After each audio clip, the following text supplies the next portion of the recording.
சிற்றம்பலம் எல்லாம் சிவன் செயல் நமச்சிவாய வாழ்க நற்றுணையாவது நமச்சிவாயவே.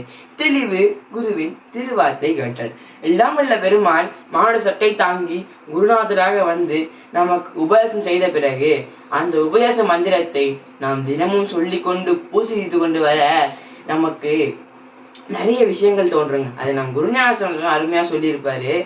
உரை இறந்தால் உண்ணும் உணர்விறந்தால் மாயை திரை இறந்தால் காண்கின்ற தேவை வரை பெருக வாசிப்பது நாவால் வரை பெருக வாசிப்பது நாவால் வாழ்த்துவது நாடகமாய் பூசிப்பதும் சுத்த பொய்.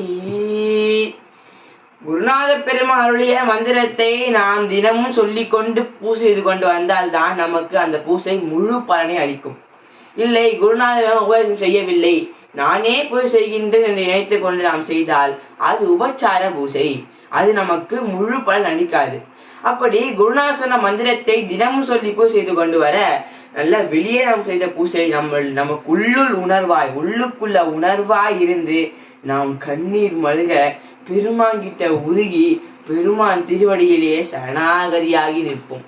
அப்படி சரணாகதி ஆனால் இப்பிறவியிலேயே எல்லாம் உள்ள பெருமான் திருவடியை நாமும் சென்று அடையலாம். திருச்சிற்றம்பலம்.